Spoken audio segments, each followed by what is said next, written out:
Yan guys, update ulit tayo.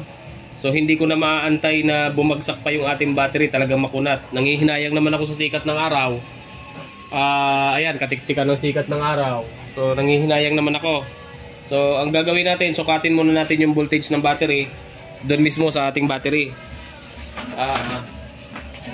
Sukatin natin yung bawat cell. So 13.1,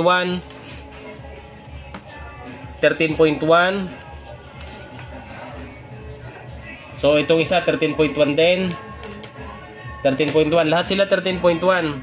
Ang full charge niyan ay 13.2. So yun lang yung nabawas natin. Makunat talaga eh. So ang gagawin natin, kailangan bumalik siya sa ganong, yung overall pa pala, yung overall. Bumalik siya sa ganong charging yun, 26.1. O ito, overall, 26.1.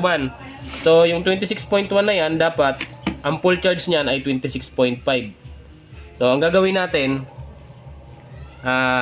bubuhayin ko na yung panel kasi matatagalan, sayang yung init ng araw, baka mamaya malubat yan, wala ng araw. So balik tayo dito. So habang ginagamit natin yung washing, naglalabangan ako at saka yung electric fan, habang ginagamit natin, nabubuhayin ko yung panel. So ayan, tingnan nyo, makikita nyo yung icon dyan ha. Sayang yung init eh. So yun, ang taas oh. Hindi pa ganun kainit.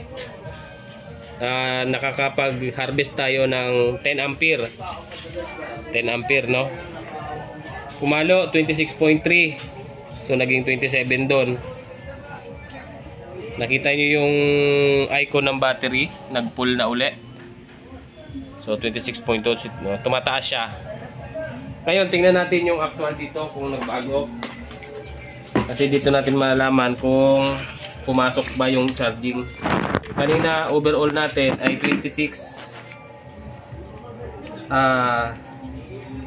sa bawat cell tayo. So 13.1 pa din. Medyo matagal yan.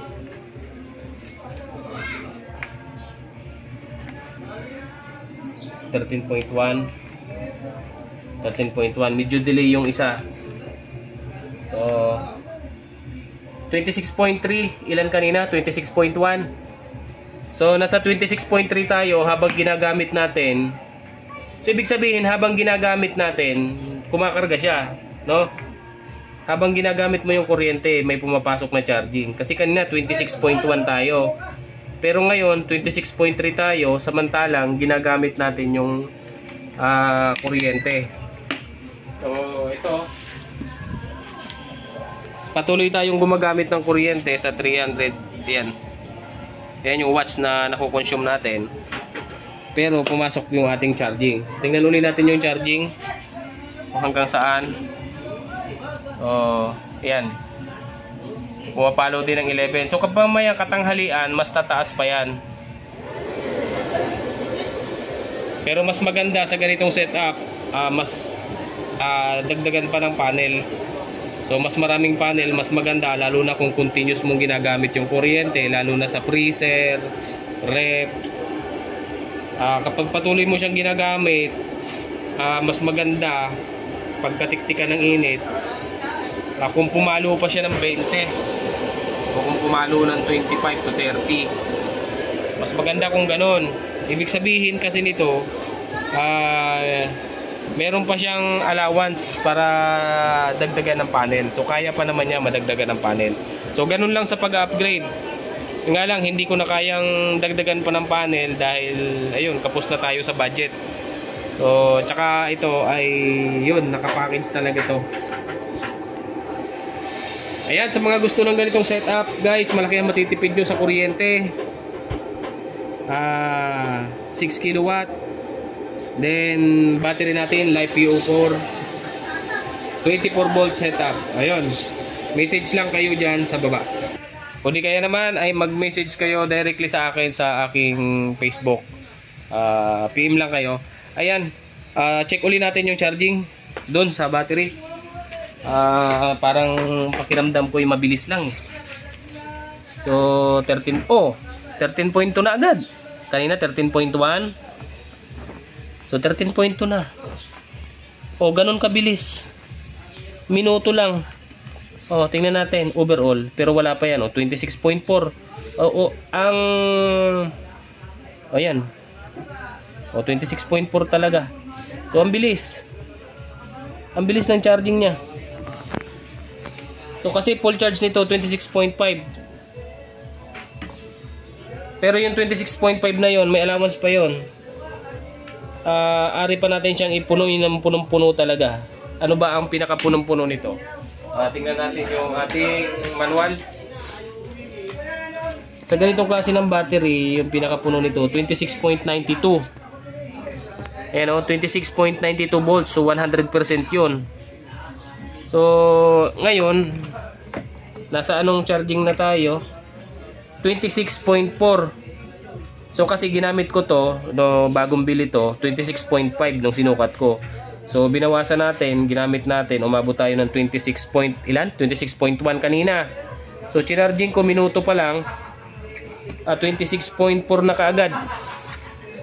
Kung paabutin natin ng 26.92 para magwawag 100%, ayun, medyo matagal-tagal nga din talaga yan. Pero at least, ayan, nasa 26.4 na agad tayo. Okay na rin. Ngayon, sa full charge nito na 26.92, so nakaset kasi sa ating controller. Nagset ako sa controller na high voltage para hindi ma-overcharge yung ating battery. So kaya pagka katiktikan ng init, nag-i-stop siya, automatic nag-i-stop siya para hindi na masira yung ating battery. So yun naman ay para lang sa protection ng ating battery, kaya naglagay tayo ng high voltage disconnect. So kaya maaaring hindi natin maabot yung 26.92 volts. Kasi yung 26.92 volts, pag pinilit natin ganon, pwedeng masira yung ating battery pagka laging ganon. Kasi ibig sabihin, aalisin natin yung high voltage disconnect nya. So pagka umabot naman kasi siya sa ganong, tingnan natin yung high voltage nya. Yung kanyang high voltage ay nasa 29. Dito 29.6. High voltage dito 29.2. So yun, hindi ko siya sinagad. So dito nakasagad, pero ito ang nagko-control. So yung high voltage dito 29.2. So para lang hindi mag-overcharge at para lang sa protection nito at protection din ng ating battery. So ganun lang. So pangit din kapag masyadong pino-fully charge at pangit din kapag masyadong dinidischarge.